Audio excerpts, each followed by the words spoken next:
আজকে একজন রিয়েল হিরোর গল্প শোনাবো। গল্পটা কিন্তু রিয়েল। এই রিয়েল হিরো একটি রেস্টুরেন্টের একজন ওয়েটার। রিসেন্টলি আমি আমার ফ্যামিলি নিয়ে একটি রেস্টুরেন্টে খেতে গিয়েছিলাম। তো ওখানে অনেকজন ওয়েটার আমাদের সার্ভ করতেছিল। তো এর মধ্যে একজন ওয়েটার আমার দৃষ্টি আকর্ষণ করেছে। সে অন্যান্য ওয়েটারদের থেকে অনেকটাই ব্যতিক্রম। তো আমরা আমাদের জন্য স্যান্ডউইচ নিয়েছিলাম।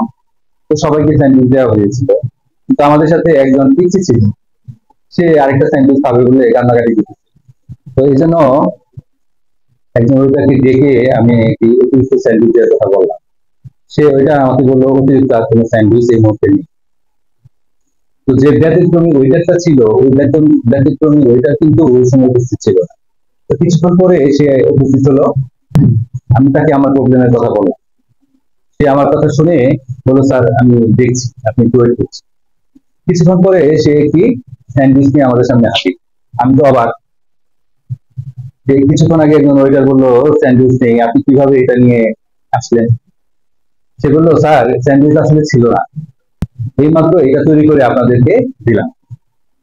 আমি আসলে ওনার কথা শুনে খুবই মুগ্ধ হলাম, এবং ওনার বিচক্ষণতা, পজিটিভ অ্যাটিটিউড এবং কিছু এক্সট্রা ইনিশিয়েটিভ নেওয়ার যে ক্ষমতা, সেটা দেখে আমি আসলে বিমোহিত। এই পজিটিভ অ্যাটিটিউড এবং কিছু এক্সট্রা ইনিশিয়েটিভ নেওয়ার ক্ষমতা আমাদের অনেকের মাঝেই নেই। এই কারণে আমি ওনার এই গল্পটা আপনাদের সামনে নিয়ে হাজির হলাম।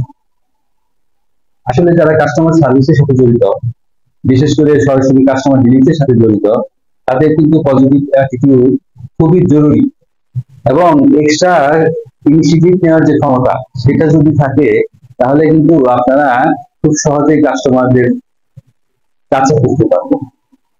আমি চলে আসার সময় ওয়েটারকে ডেকে ওনার প্রশংসা করলাম, এবং ওনার ম্যানেজারকে ওনার সম্বন্ধে আমি বললাম, এবং কিছু গিফটও আমি ওনার জন্য দিয়ে আসলাম। আসলে কেউ যদি কোনো কিছু করে, তো অ্যাপ্রিসিয়েশন অবশ্যই দেওয়া উচিত। অ্যাপ্রিসিয়েশন মানুষকে আরো উৎসাহ দেয়। তো কেউ কোনো যদি ভালো কিছু করে, তাহলে অবশ্যই তার অ্যাপ্রিসিয়েশন করা উচিত।